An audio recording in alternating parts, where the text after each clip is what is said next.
જય કુખારમાં મેલડી તમારા દુઃખનું કારણ તમારા કરેલા ખોટા કર્મો તે વાત ઉપર કુખારમાં મેલડીએ શું પ્રવચન આપ્યું તે આપણે આ વિડીયોમાં જોશું. જય કુખારમાં મેલડી. લીલા કથાઓ કદાચ કોઈએ હોંભરી હોય ને જોયું હોય ને તો થોડું ઘણું ધર્મનું જ્ઞાન આવે, વિશ્વાસ વધે. એની કથાઓ સાંભળવાથી, એની લીલાઓ સાંભળવાથી, એના ભજન સાંભળવાથી, જૂના ભક્તોના કદાચ ચરિત્ર સાંભળવાથી કદાચ તમારા જીવનમાં એક ધીરે ધીરે ભરોસો આવે કે ભગવાનની લીલા, માતાજીની લીલા શું હોય છે.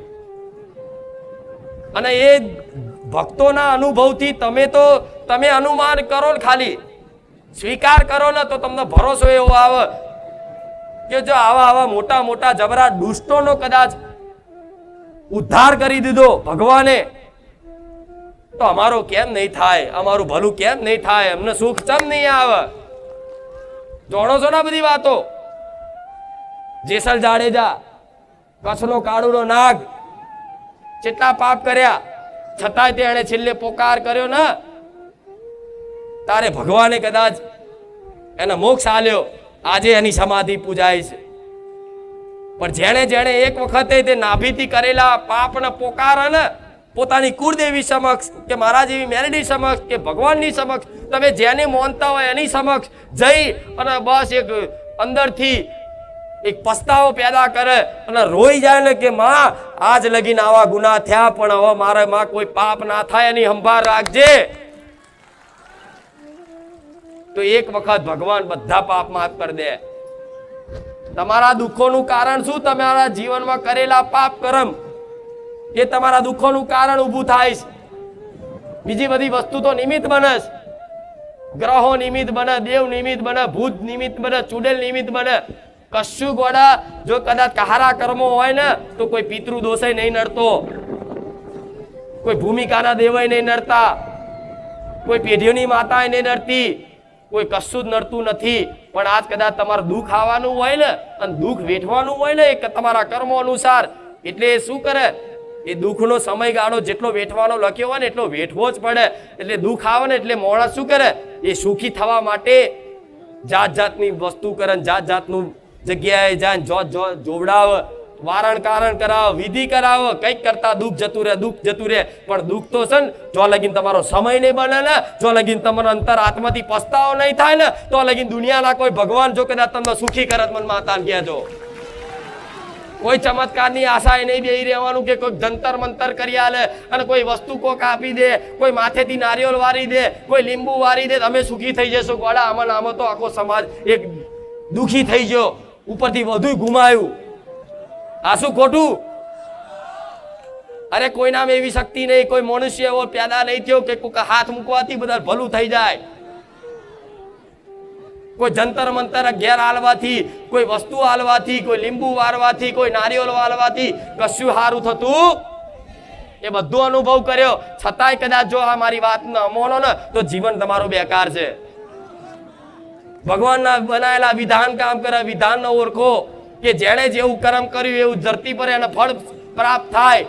તમે જેવું કદાચ વૃક્ષ રોપ્યું હોય એવો જ ફળ આવે.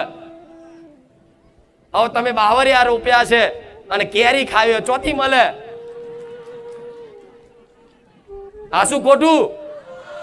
રોપ્યા છે બાવરિયા અને કે માં કેરી ખવડે, ચોથી ખવડાવું.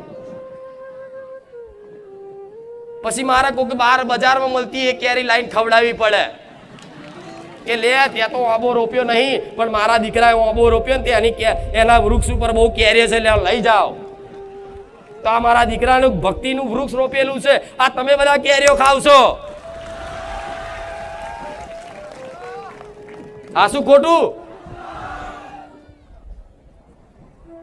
તો બધી શંકાઓ કાઢ નાખશો ને, તારે શુદ્ધ ભક્તિ પેદા થશે, તારે હૃદયથી દિલથી ભક્તિ થશે. આ બધી શંકાઓ કાઢ નાખો તો સમજ્યા હું શું કહું છું? અને મારી બહુ ઊંડાણની ગહેરાઈની વાતો હોય, મારી વાત સત્ય છે, કોઈ એવું સાબિત કરી આલે કે આ માતાજી આ વાતો જુઠ્ઠી મોડે છે તો હું મેલડી ગુલામી કરું. ગોડા કોઈ ગમે તેવો વિદ્વાન કદાચ મારી આ વાતોને જુઠ્ઠી સાબિત કરી આલે કે આ માતાજી જે બતાવે છે એ જુઠ્ઠું છે, તો હું જાહેરમાં ચેલેન્જ આલું છું. કદાચ તમારા ઘરના કદાચ મારી વસ્તીને વાસીદા ભરાઈશ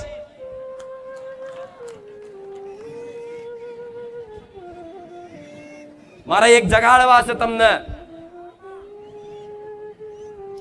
અને મારા ભગવાને રચના રચાઈ હોય તારે આ બધું કદાચ ગાદીના આયોજન થતા હોય, લાખો ભાવિક ભક્તો મારા પારે આવતા હોય, નકર મારા ભગવાન વગર પોદડું નહીં હલતું. એને હોપ્યું છે કર્તવ્ય, હોપ્યું છે મારા દીકરાને, અને મારા દીકરાના માધ્યમ રાખીને હું મેલડી એનું કર્તવ્ય નિભાવું છું કે તમારા જેવા લાખો ભક્તો છે ને, જે ખોટી દિશામાં, ખોટી અંધશ્રદ્ધામાં જે દોડ્યા છે ને, એમને મારા આ જ વસ્તુમાં રહી હું એમને ચૂંદડીમાં આવી બોલી શકું છું. પણ તમને જેમાં વિશ્વાસ આવે છે, તમને કોઈ સાધુ સંતો જો આવા ઉપદેશ આલશે ને તો તમને મગજમાં નહીં ઉતરે. કેમ કે તમે કદાચ સાધુ સંતોની વાણી સાંભળી જ નહીં જીવનમાં, એમને બાવર તરીકે ગણ્યા છે. નકર સંતોની વાણી એટલી પવિત્ર હોય છે ને કે આ જન્મ નહીં, જન્મો જન્મના બંધન તૂટી જાય એવી સંતોની વાણી હોય છે. પણ આ સંતોની વાણી હોભરવાનો કોઈ ટાઈમ નહીં હોતો. એમને તો ગણ કે આ તો સંસાર ત્યાગીને બહાર જતા રહ્યા છે, તો એ સંસાર તમારા માટે ત્યાગ છે, આ સમાજ માટે ત્યાગ છે. આ ધર્મ ટકી રહે એના માટે એમની તપસ્યાઓ હોય છે. એમનો પોતાનો વ્યક્તિગત સ્વાર્થ નહીં હોતા. એમની જોડે તો જે બધું હોય ને એ બધું છોડીને જતા રહ્યા છે એક ભગવાનની પ્રાપ્તિ માટે. અને એ ભગવત એક ભગવાનની પ્રાપ્તિ કરે ને તો એના માધ્યમથી ભગવાન હજારો લોકોની અંદર એક શ્રદ્ધાનું બીજ પેદા કરે. તો ક્યારે તમે કોઈ દાડ ભગવત ગીતા વાંચી છે? આમાંથી કોઈ ભાગ્ય કોઈ હશે 5%. કોણે કોણે ભગવત ગીતા વાંચી? મને કહો, આંગળી ઊંચી કરો. નથી ને? શા ઘણા એવા 5%, 10% હશે. તો ભગવત ગીતાના જે સાર વાતો છે ને એ સાર વાતો જ સમજાવું છું. ભલે શ્લોક ના બોલું પણ દેશી ગામડિયા ભાષા, ગ્રામીણ ભાષામાં તમને સમજાવું છું. અને આ ચૂંદડી ઓઢીને સમજાવવાનું એક જ કારણ છે કે તમને આ વિશ્વાસ, ધૂળમાં વિશ્વાસ છે ને, તો હું ધૂણીને હું મેલડી બોલું છું. તમને કદાચ તમે ચમકે અત્યાર સુધી અભ્યાસ જ આનો રાખ્યો છે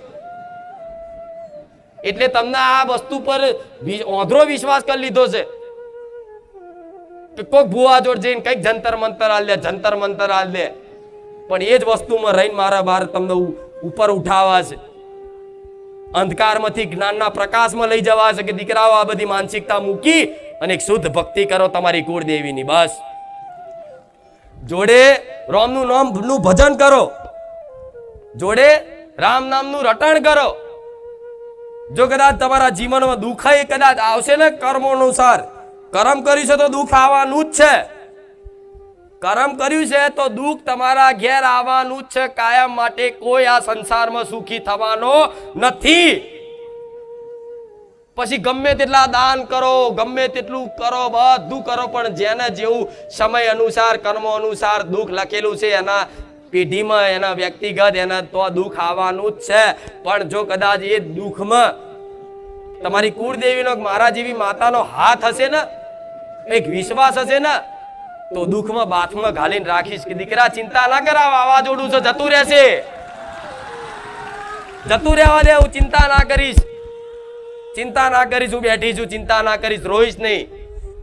તાર તમે કદાચ એવા દુઃખમય આનંદમય રહો, વિશ્વાસના ભરોસે કે મારી માં બેઠી છે.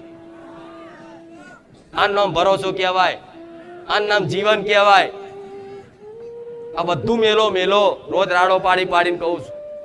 આ તમારા માટે ગોડા મારા દુનિયાના મેણા ખાવા પડે, દુનિયાની ગારો વાપરવી પડે, મને મેલડીને મારા દીકરા નહીં. તે કોના માટે ખાઉં છું? તમારા માટે. મન શું મળવાનું? કહો, શું આપી દેવાના તમે? મન બધા તમે શું મારું બનાવી દેવાના? મંદિર મંદિર? મને ગોડા મંદિર ની આશા નહીં રહી. બીજી વાત જવા દો. રોજ જગાડવાનો પ્રયાસ એટલે કરું છું કે રોજ આવો છો ને, અહીં હોનાની ખોળ પડી જોણે લેડો લૂંટવા. હા છે, લઈ જાઓ. અહીં કૃપાની ખોળ છે, લઈ જાઓ, જેટલી લઈ જાઓ એટલી લઈ જાઓ.